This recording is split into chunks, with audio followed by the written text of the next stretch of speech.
일컬수 없니 나로 말미암아 하나님께 영광을 돌립니다. 이 말씀을 하게 된 그 배경은 사도 바울이 예수 그리스도를 핍박하고 예수 그리스도를 믿는 자들을 추격하면서 목숨을 걸다시피 그들을 핍박하고 잔해하던 그런 사울이 담에색 도상에서 예수를 만나고 변화되어서 이제는 도리어 핍박하던 예수를 전하는 자가 되었다. 따라서 결론적으로 이제 이후로는 그리고 지금 나는 나로 말미암아 하나님께 영광을 돌리기를 원한다. 이 고백이거든요. 올해 우리 뉴욕 정원교회 표이기도 하죠. 주제의 말씀입니다. 벌써 이제 전반기가 지나갔잖아요. 8월달에. 그동안 여러분으로 말미암아 하나님의 영광 많이 받으셨습니까? 돌아보죠. 지난 7개월 동안 전반기가 지나면서 주신 말씀대로 우리가 과연 그런 삶을 나의 발자취 가운데서 흔적으로 지금 남아있는가 돌아볼 필요가 있겠다 생각이 들었습니다. 나로 말미암아 나 때문에 나로 인해 하나님께서 영광을 받으신다. 굉장히 가슴 떨리는 주제잖아요. 생각만 해도 너무 감격적인 거 아닙니까? 전에는 나 때문에 영광을 가졌다라든지 나 때문에 집안 망신으로 쌀을 폈다든지 나 때문에 주변이 힘들었다든지 그냥 나 때문이라는 것은 거기에 어울리는 단어였는데 이제는 나 때문에 가정이 부모가 지난 주간에 어떤 예능 프로 중에 한때는 불효자였습니다. 그런 주제로 이렇게 이야기들을 하는 거죠. 한때는 불효자였습니다. 그 중에 나온 그 사람 가운데 그 가수 중에 그 힙합하는 테드콘이라고 있어. 테드콘. 어머니하고 같이 나왔어요. 근데 그 어머니가 이제 한때는 이제 불효자였습니다 시기를 이렇게 서로 얘기를 하는 거예요. 어머니가 속상했던 얘기들을 하는 거예요. 얘가 힙합이라든지 뭔지를 하는데 그 원래는 이 데프콘을 신학교를 보냈다네. 목사님이라고. 우리 집안은 목사님이 많은 가정이라 우리 데프콘도 목사가 됐으면 좋겠다 싶어서 기독교 학교를 보냈다는 거예요. 근데 이 1년이나 다니고는 말고는 말이죠. 그리고는 갑자기 나타나서 뭐 힙합을 한다고 고등학교를 자퇴를 하고 막 음악을 한다고 돌아다니고 그러고 뭐 노래를 하는데 도대체 무슨 말인지도 모르겠고 또 이렇게 한 번은 그 음반이 나왔다 그래서 그 CD를 가지고 다니는 교회 목사님한테 우리 아들 이렇게 음반 냈으니까 좀 기도해달라고 그러려고 그리고 먼저 한번 들어봤다는 거예요. 어떤 노래인가 욕을 막 하더래요. 그 도저히 이거 목사님한테 갖다 드릴 수도 없고 그래가지고 내가 이 아들 데프콘 때문에 속상한 얘기를 하면서 목을 죽이는 거예요. 마지막에 데프콘이 엄마를 위해서 세족식을 하면서 이거 세족식이 유행이야? 세족식을 하면서 둘이서 막 그 우는 모습을 이렇게 보았어요. 또 뭐 같이 그 힙합하던 그 동료 중에 또 그 예명을 보니까 이름이 또 사탄이었대. 그러지 이게 뭐야 이거야. 웃기잖아. 그러니까 엄마가 그냥 예명이야. 얘 착해. 막 옆에서 존경하더라. 그러니 목사님한테 기도도 듣고 못하고 이런 얘기를 하는데 너무 웃긴 거야. 참 이런 또 사람도 있구나.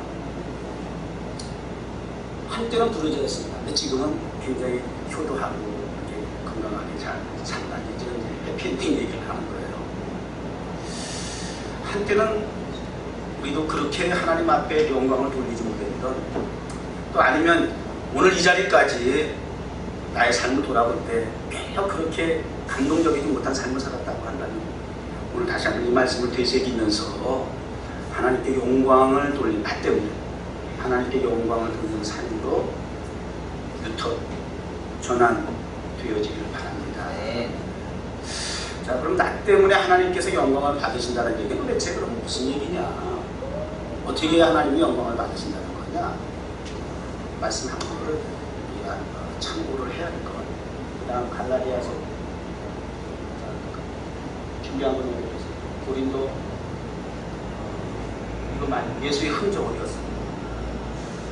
갈라디아서 이거 6절 17절 처음에 이거 했었어요? 안 했잖아, 그죠? 갈라디아서 6장 17절 이렇게 보면 이후로는 누구든지 나를 괴롭게 하지 말라. 내가 내 몸에 예수의 흔적을 가지라.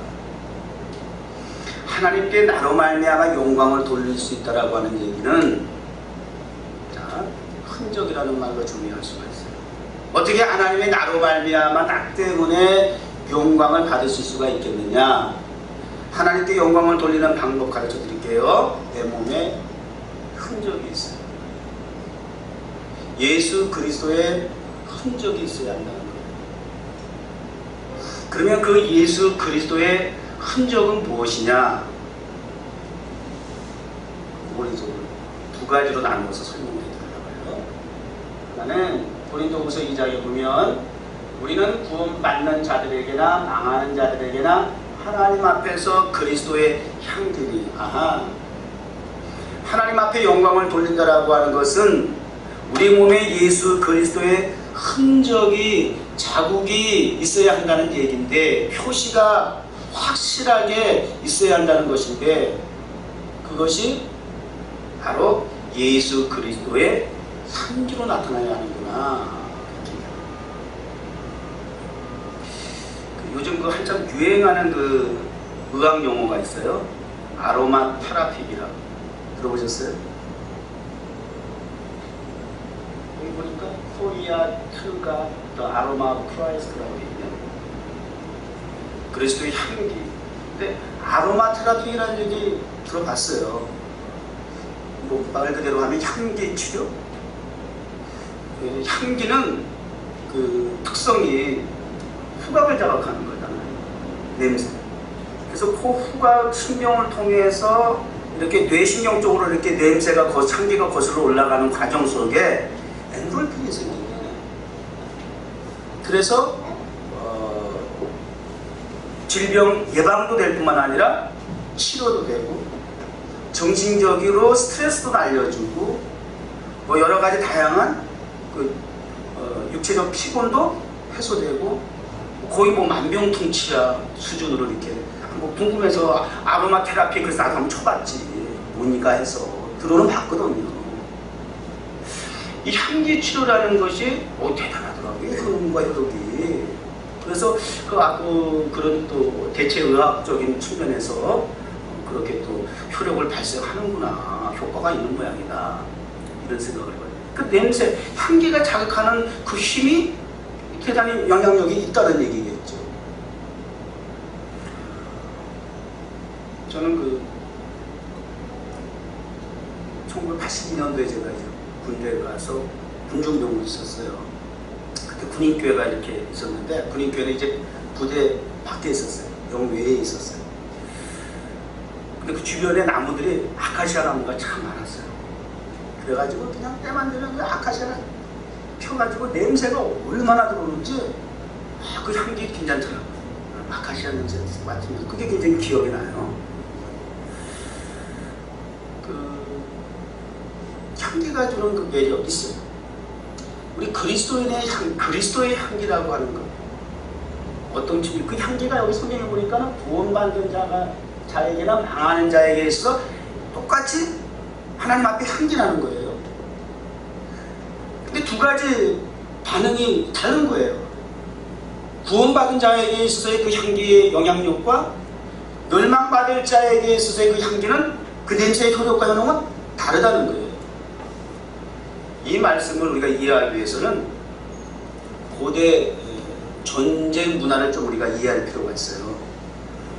가레기 시대는 로마 제국 시대잖아요. 로마가 정복하는 나라들마다 전쟁에서 이기면 그 제네랄을 앞장 세워가지고 그 개선한다 그러죠. 막 그냥 나팔 불면서 막 개선한단 말이에요. 개선 행진을 한단 말이에요. 그럼 개선 행진하면서 그 분학대 뒤에 이 향기를 피운다네. 향로에다 향기를 피워가지고 그 전승을 기념하는 향기를 이렇게 피운다는 거예요. 그리고 맨 뒤에는 정복한 나라의 포로들을 끌고 온다는 거예요. 그러니까 이 향기는 로마 군인과 그리고 백성들에게 있어서는 승리를 상징하는 거겠죠. 반면에 뒤에서 포박이 돼서 끌려 들어오는 포로들에게는 패배를 상징하는 거예요. 심판을 상징하는 거예요. 나아가 죽음을 상징하는 거예요. 같은 향기임에도 불구하고 승리한 국가에게는 그것이 전승이라고 하는 기념이 되고 패배한 국가에게는 그것이 사망의 의미를 가져다 준다. 이런 측면에서 볼 때에 그리스도의 향기라고 하는 것이 구원받은 백성에게는 승리의 의미를 가져다 주는 거예요. 그러니까 타임스퀘어 광장에 가서 우리가 매주 월요일 밤 집회를 하고 예배를 드리면 그도 감사한 게 야유나 욕보다는 박수와 환호가 더 많아. 거의 95? 제가 못 알아들었는지는 몰라도 거의 90%로 거의 저는 제가 할 때는 거의 욕도 먹은 기억이 별로 없어요. 감사하죠. 그러나 드문드문 욕을 한다든지 야유를 한다라고 하는 것에 그 반응을 전혀 우리가 이상하게 생각할 이유가 없다는 거예요. 우리는 그 타임스퀘어 광장에서 열방을 향해서 찬양을 하고 기도하며 말씀을 선포하는 가운데 예배를 통해서 그리스도의 향기로서의 역할을 기능을 우리가 사명을 감당하는 그 현장에는 이렇게 구원받은 백성들에게는 환호와 기쁨이 되고 박수가 될 수 있는 그런 승리의 아로마 테라피과 같이 그렇게 그 향기를 통해서 찬양과 기도와 말씀의 향기를 통해서 그들의 후각을 통해서 그 심령이 전달되면서 그들에게 위로가 되고 격려가 되고 여기서 말하는 향기라는 원문의 의미는 즐거움을 준다는 거예요. 즐거움과 기쁨을 발생시키는 그런 의미가 있다는 거예요. 그래서 그들이 위로받고 힘을 얻어서 관광으로 어떤 이유로 목적으로 왔던지 간에 그들에게 울려 퍼지는 찬양과 기도와 말씀 선포를 통해서 그들에게 알게 모르게 그들의 마음속에 그냥 희열이 넘친다는 거예요. 힘들고 괴로웠던 여행자가 울면서 오늘 이렇게 힘들었는데 당신들 찬양을 하고 내가 이렇게 위로를 얻었습니다. 그러면서 감격의 눈물을 흘린다든지 그리고 이렇게 멀리서나마 이렇게 찬양을 하고 말씀을 선포하면서는 이렇게 그 사람들의 반응을 저는 다 거의 다 봐요. 저 멀리서 한 사람 한 사람까지 그 감격에 대해서 두 손을 모으는 점잖은 신사가 있는 반면에 여기저기서 둘이 품에 안고 이렇게 서로 격려하듯이 그러면서 그 찬송의 그 감동을 하고 있는 그런 다양한 모습들을 보면서 예수 그리스도의 그 찬양과 기도를 통한 향기가 울려 퍼지면서 그들에게 영향을 주는 그들에게 격려와 위로와 용기를 주면서 기쁨을 주는 그러한 가운데서 찬양이 탁 나면 박수 쳐주는 그러한 일들이 우리 코앞에다 카메라를 돌려가면서 그들이 촬영을 하고 하는 이러한 그들의 모습 속에서 발견할 수 있는 거예요. 그리스도의 향기 매력 있어요. 여러분은 주변에 어떤 냄새를 어떤 자극을 여러분의 영향력을 미칩니까? 우리 엘리베이터 탈 때마다 짜증나잖아요. 왜 이렇게 거기서 이렇게 썩는 냄새 나요? 오줌 냄새도 나는 거 같고 오늘 엘리베이터 그것도 왜 이렇게 오래 걸리니? 한번 타면 그냥 저기 저 베리치 올라가는 것 같아. 오래 걸리는 것 같아. 그러면 못 타겠어 냄새가 나가지고 거기다 뭐 소리도 하는 냄새 거기다 훈풍 장치가 없으니까 그 안에서 굉장히 힘드셨죠? 거기 올라올 때마다 돌아가실 때는 저쪽 걸어가시던지 사람 서비스 엘리베이터 타시면 되겠어요. 아니면 들어가서 내려갈 때까지 잠깐 숨을 좀 호흡을 멈추시면 돼요. 저도 그럴 때가 많아요. 들어갈 때는 숨호흡을 해요. 하고 다 그럼 내려가서 이 냄새가 굉장히 작용하고 한단 말이에요. 우리 성경이 말씀 말하는 그리스도의 향기라고 하는 것이 지금 몇 가지 성경의 제가 말씀을 참고로 말씀드릴게요. 민수기 28장에 보면요, 내 허물, 내 음식인 화재물, 이거 하나님 앞에 드리는 예배, 제사 가운데 이 번제라는 게 있거든요. 근데 이제 화제라고 하는 것은 불로서 태워서 드리는 예배를, 제사를 얘기하는 거예요. 내 헌금, 내 음식인 이 화제물, 내 향기로운 것은 너희가 정한 시기에 내게 상가 바칠지니라 그랬으니까 하나님 앞에 드려지는 예물, 그 제사, 제물 이런 것은 내게 드릴 향기가 되는 거예요. 하나님이 받으시기에 합당한 향기는 예배라는 거예요. 제물이라는 거예요. 여러분 한 사람 한 사람, 여러분의 시간이라는, 재능이라는 거예요. 여러분 드려지는 예물, 헌금이라는 거예요. 그게 향기가 없으면 하나님 안 받으세요. 정한 때에 하나님에게 상가 드릴지니라, 향기로운 제물로. 소홀함이 없기를 바랍니다. 하나님이 받으시기 합당한 제물이 되도록 향기 나는 여러분의 시간의 헌신, 물질의 헌신, 여러분 육체의 헌신. 빌립보 4장 18절에는 정확하게 얘기했어요.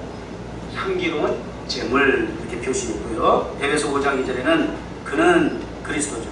우리를 위하여 자신을 버리사 향기로운 제물과 생축으로 하나님께 드렸다라고 얘기했어요.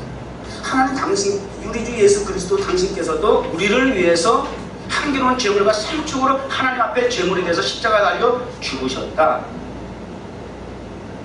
예수님 때문에라고 하는 건 굉장히 와닿아요. 예수님 때문에 하면 그냥 우리는 뭐 더 이상 설명이 필요 없을 정도로 예수님 때문에 우리가 죽어야 마땅한, 심판받아야 마땅한 우리들이 구속함을 입었다라고 하는 것, 죄와 사망에서 자유함을 얻었다라고 하는 것. 예수님 때문에 하면 그냥 그것은 그냥 너무나 우리에게 와닿는데, 나 때문에라고 하는 부분에 들어가게 되면 과연 나 때문에 예수님이 어떻게 무슨 영광을 받으셨을까? 이거 굉장히 조심스럽다는 말이죠. 아, 예수 그리스도 우리를 인해서 승축과 제물로서 하나님 앞에 드려졌구나. 향기로운 제물로. 계시록 5장 8절에는 이 향은 그랬어요. 성도의 기도라. 그렇게 얘기를 했어요. 그리스도의 향기는 저와 여러분의 기도의 향기라고 하는 것입니다. 하나님 몸된 교회가 흔적이 있어야 한다라고 하는 것은 기도하는 성도들의 기도의 향이 항상 올라가야 하는 것입니다. 기도의 향이 없는, 찬양과 예배의 향이 없는, 향기롭지 않은 그러한 제사와 예배를 또 우리 기도하고 같이 했습니다만, 우리가 뭐 주여 여기 이곳에 오시옵소서, 보좌에 임하시옵소서 막 그렇게 찬송했습니다만, 하나님 이미 여기 자정하고 계시고 저희들을 초청하신 것이에요. 근데 저희들이 나가서 하나님 앞에 향기로운 제물로서 예배를 드려야 할 때에 우리 하나님께서 그 보좌에서 우리와 함께 더불어 동행하시고 예배를 받으시고 우리에게 복을 주시고 은혜를 주시고 말씀을 통해서 우리를 새롭게 하시는 것일 텐데, 그러한 어떤 서로의 관계 속에서 그 향기가 우리가 미흡하면, 빠지면, 상하게 되면, 부족하면, 악취가 나면 하나님의 성령이 될지라도 하나님이 이것에 자정하실 수가 없다는 거예요. 예수님이 마치 성전에 들어갔는데, 예수님 성전에 들어가는 거 당연한 거 아니에요? 예수님이 성전에 들어갔는데 거기서 악취가 났다니까. 도저히 들어갈 수가 없어. 성전이라고 하는 것이 예배, 제사, 기도의 향기가, 찬양의 향기가 올라가야 되는데 거기서는 매매하고 사기치고 거짓말하고 장사하고 말이죠. 이해관계가 득실득실한 그런 욕심과 세상 장터에서나 있을 법만, 비즈니스 현장에서 있을 법만 그러한 세상적인 세속적인 것이 교회 안에 가득 차 있는 거예요. 악취가 나는 거예요. 들어갈 수가 없어요. 일단은 막 상을 뒤집어버리고 책 집어 들어서 막 그거 치실 정도로. 향기로운 제사가 있는 교회가 되었어요. 우리 한 사람 한 사람이 향기로운 그리스도의 향기로서의 삶을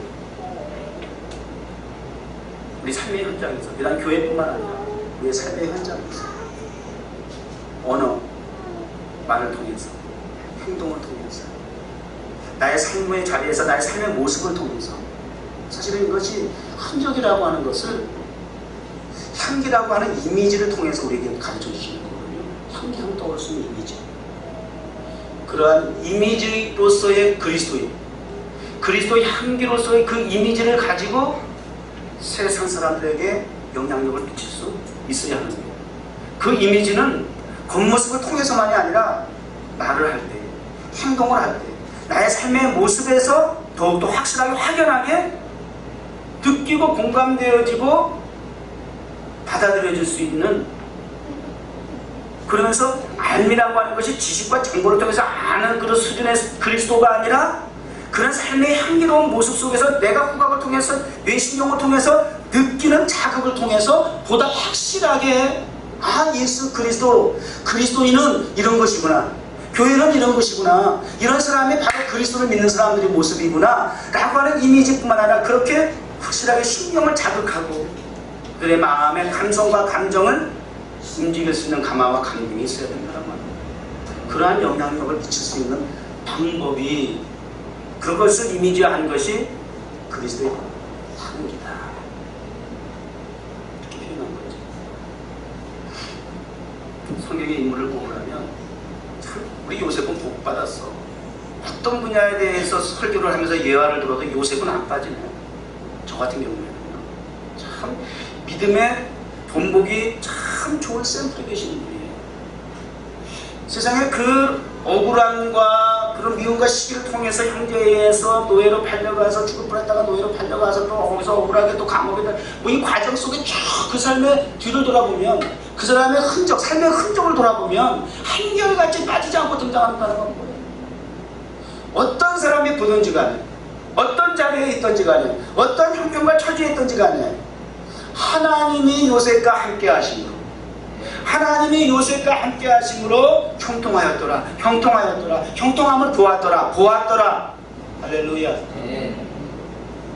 이게 함께 노예였어도, 감옥에 있어도 그의 삶의 모습 속에서 거기서 독을 풀고 불평하고 불만하고 막 얼굴에 인상 버벅 쓰면서 그리고 막 거품 물고 그랬다면 그런 표현을 쓸 수가 없죠. 그런 가운데서 감사가 있고 기쁨이 있고 그런 가운데서도 이 과정을 통해서 하나님이 이끄시는 목적이 어디에 있을까? 아직 여기는 끝이 아니야. 여기가 목적지가 목표가 아니야. 이것은 단순히 과정일 뿐이야. 하나님은 나에게 목적지를 향해서 가기 위한 수단일 뿐이야. 방편일 뿐이야. 할렐루야. 하나님 아버지 목적지를 향해서 이 과정을 극복하고 믿음으로 이기겠습니다. 하나님 받아들이겠습니다. 그리고 내 주변의 모든 사람들이 나를 그렇게 모함을 하고 애매하게 핍박을 한다 할지라도 이것도 하나님이 허락하신 일이라면, 하나님의 수단이고 방편이라면 이 모든 상황을 받아들이겠습니다. 이거거든요. 비호할 것도 없고 조조할 것도 없고 괴로워할 것도 없고 좀 부러워. 이런 수준의 믿음 생활을 할 수 있다는 거죠. 그러니까 어떤 분야를 설교를 하더라도 이게 적용이 가능한 거야. 이게 뭐예요? 감옥에서 향기가, 노예 생활하면서도 향기가, 일에 직장에 직위에 높고 낮은 만 소유에 많고 적은 뭐 이런 거 아니잖아요. 그런 상황에서 향기로운 모습을 삶 속에서 나타내다 이렇게 볼 수가 있습니다. 그 다음에 향기라는 측면에서 예수 그리스도의 흔적을 이미지로 설명을 했고요. 그 다음에 계속해서 고린도후서예요. 사도 바울이 지금 고린도 교회에 지금 그리스도의 흔적에 대해서 말씀을 향기와 또 오늘 이 3장에 있는 말씀을 통해서 편지라는 내용을 통해서 소개하는데요. 고린도 교회가 지금 문제가 상당히 있는 거예요.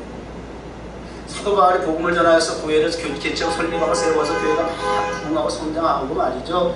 그렇게 이제 하는 과정 속에서 사도 바울이 자리를 뜬 사이에 교회의 분쟁이 생기기 시작했어요. 서로 잘났다는 거예요. 서로 교만해가지고 뿐만 아니라 윤리 도덕이 지금 막 무너지고 있어요. 그러면서도 영적인 교만들은 있어가지고 자기 은사가 최고라고 얘기하고 말이죠. 그러면서 서로 상대방을 정죄하기 시작하고 심지어는 지도자 사도 바울을 대적하는 일까지 벌어진 거예요. 사도로서 그 권위를 막 지금 보존하는 거예요. 이러한 소식을 듣게 될 때 사도 바울의 심정이 무너지게 된 거예요. 너무나 답답한 거예요. 너무나 괴로운 거죠. 서신서를 통해서 고린도 교회의 격려와 위로와 교훈의 말씀을 보내는 거거든요. 그런 가운데 그리스도인, 너희 고린도 교회 너희들은 예수 그리스도의 향기가 되어야 한다는 얘기를 지금 강조하는 거예요. 근데 지금 너희들의 삶 속에도 영향을 못 미치느냐? 도덕인을 맞고 너희가 지금 깨져가지고 사회 세상에 지금 너희가 지금 어떤 모습으로 지금 비추고 있는지 알기는 아느냐 말이죠. 너희는 향기가 되어야 하는데, 내가 너희에게 전한 예수 그리스도 복음에 대한 향기가 되어야 하는데 너희 지금 이 교회가 뭐냐 지금? 이게 웬 말이냐? 이런 좀 탄식하는 거죠. 그러고 나서 두 번째 또 이어서 하시는 말씀이 너희는 우리로 말미암아 나타난 그리스도의 편지. 두 번째는 향기뿐만 향기라고 하는 이미지를 가르쳐주고, 두 번째는 예수 그리스도의 행적이라고 하는 것은 편지라고 하는 의미로서 우리에게 또 이미지를 통해서 가르쳐주고 있어요. 향기의 근원이 예수 그리스도인 것처럼 편지는 보내는 발신인이 있고 받는 수신인이 있어요. 요즘은 편지 이렇게 쓸 일이 많지 않죠. 요즘 뭐 이메일 전자우편하고 그래서 그래도 하루에 한 번씩 계속 그래서 우체국에서 할 일이 과거보다 많지 않기 때문에 우체국 직원을 뭐 한다 뭐 하는 일이 많았었어요. 근데 여전히 그 우체국들을 계속 활동하잖아요. 하루에 한 번씩 우체국원들이 오는데 요즘은 이렇게 보면은 그렇게 기다릴 만한 편지는 없어. 우체국 기껏 와서 열어보면은 전부 다 돈 내라는 것도 없어. 그래서 미국 이민사회는 빌빌거리다가 죽는다고 그래요. 빌빌거리고 산다. 빌만 오는 거, 영수증만, 고지서만 오는 거, 돈 내라는 거. 우편하면 이가 무서워 그냥 빌빌거려 그냥. 그런 무서워진 얘기도 있습니다. 제가 굉장히 기다렸던 편지, 이민생활하면서 처음에 영주권 날라왔을 때 그 편지, 같이 수시로 그 영주권 관계에 대해서 영민국에서 날라오는 편지들 있잖아요. 그런 거 기다렸고 말이죠. 그 심의권 안 되더라고요. 그게 굉장히 기억이 나네요. 그거 다 하는데 막 너무 기분 좋고 막 그러더라고요. 독수리 표시 탁 되는 그거 막 그런 거. 이야, 무슨 천국에서 나오는 거죠. 편지 수신인, 발신인은 누구예요? 예수 그리스도라니까요. 발신은 예수 그리스도. 그 예수 그리스도의 편지라는 거예요. 우리는 수신인이 아니고 우리 편지라니까. 예수 그리스도. 우리는 우리에게 그다음에 먹으러 쓴 이 편지는 이는 먹으러 쓴 것이 아니고 우리 하나님의 영으로 쓴 것이요 오직 이게 마음판에 쓴 것이다 이렇게 얘기를 했어요. 우리가 편지야. 우리는 수신인도 아니고 편지야. 우리 편지를 기록하신 분은 발신인은 예수 그리스도. 그리고 우리는 편지. 그리고 수신은 따로 있어. 수신은 누구예요? 수신은 세상 사람들이란 말이에요. 세상 사람들에게, 믿지 않는 이웃에게, 가족에게, 세상 사람들에게, 나의 직장 동료들에게 나는 편지다. 나는 편지일 뿐이야. 거기 그 편지 내용에는 내 의지가, 내 뜻이 거기 전혀 개입이 돼서는 안 돼. 오직 예수 그리스도가 친필로 기록한 그 편지 그 내용만 그대로 보존하고 보관했다가 전달만 하면 되는 것이죠. 그 사명이 주혜정의 목사가 강단에서 지금 고스란히 이 말씀을 통해서 설교하는 방법을 통해서 여러분들에게 또 하나하나 기록해 주는 거예요. 여러분 일주일 동안 이 말씀을 가슴팍에 기록해서 새겨서 여러분 삶의 현장에 돌아가세요. 그리고 지금 이 말씀을 통해서 다시 한번 예수 그리스도의 편지를 여러분들에게 기록하고 있는 거예요. 새기셔요. 말씀 새기시라고. 이렇게 해서 이렇게 가지 마시고, 여기 말씀하잖아요. 하나님의 영으로 주혜정의 입술을 통해서 나가는 말씀이 하나님의 성령의 역사를 통해서 여러분의 마음의 심령에 지울 수 없는 신비에 기록이 되기를 바란다고 말해요. 그렇게 기록이 돼야지 그 다음에 영향력을 보여줄 거 아니야. 그 말씀이 비춰줄 거 아니야. 여러분들도 읽어보고 여러분들도 대세기 받으신 묵상하면서 그 말씀을 되새겨보기도 하시고, 그리고 그 말씀대로 여러분의 삶의 현장에서 말하고 행동하고 살아가면서 그 편지를 보여주셔야 한다는 거예요.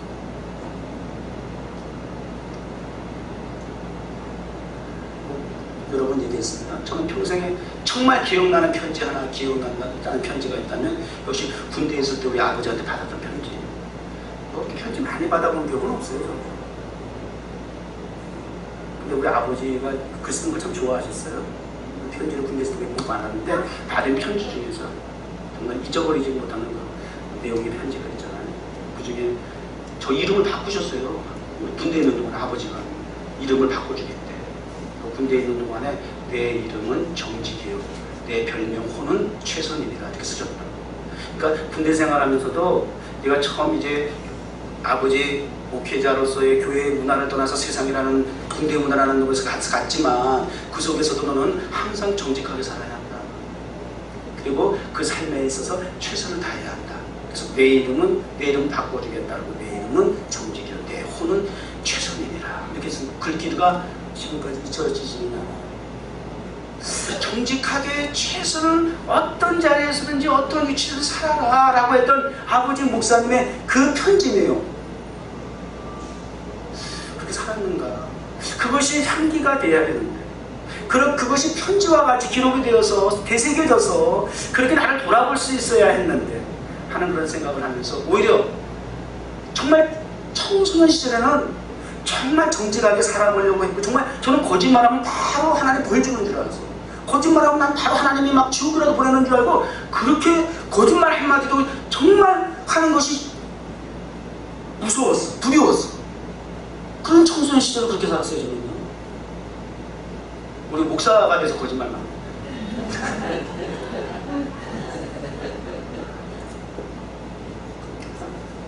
거짓말 안 한다고 얘기할 수 없어요.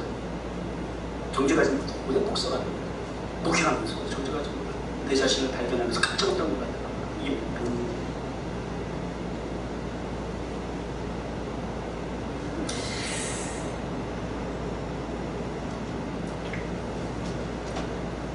이 편지, 향기, 이 세상 어느 곳이든지 접근해야 해요.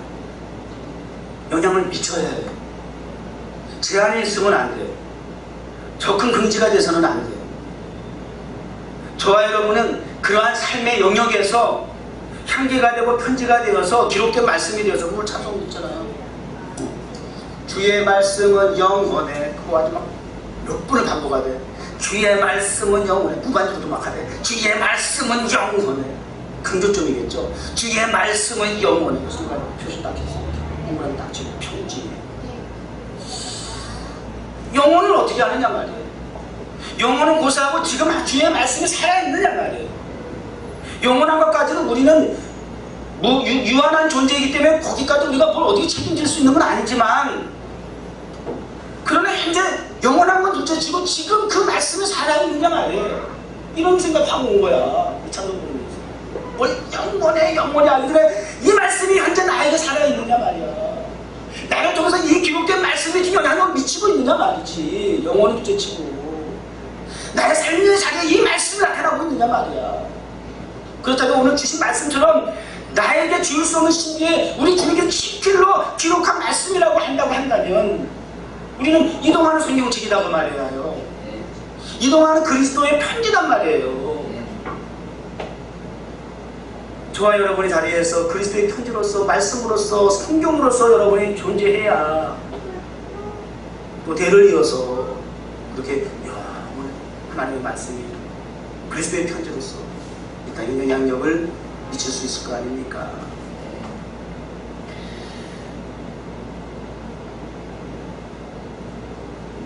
향기를 통해서 두 가지 냄새가 난다 했어요. 구원받은 자에게 미치는 영향과 멸망받을 자에게 미치는 영향이 나타난다고 했어요. 향기는 때로는 멸망받을 자를 무너뜨리는 영향력을 미치는 역할도 하지만, 또 향기는 그리스도 편지와 더불어서 그 무너졌던 인생을 다시 세우는 역할을 하기도 합니다. 그것이 메타이즘 세례야. 나와 세상은 강구 구속할 줄만 보입니다 이거예요.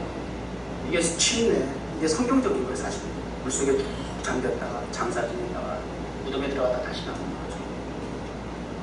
향기의 영향, 그리스도의 편지의 영향, 바로 나로부터 시작되어야 될 것입니다. 나로 말미암아, because of me, 나로 인해 우리 하나님께서 영광을 받으시려고 할 것이에요. 그 영광을 받으시겠다고 저와 여러분을 택하시고 오늘도 이 자리에 초청해 주신 거예요. 이 자리에 인도해 주신 것이에요. 예배를 통해서, 말씀을 통해서 지속적으로 우리에게 말씀하시는 것이에요.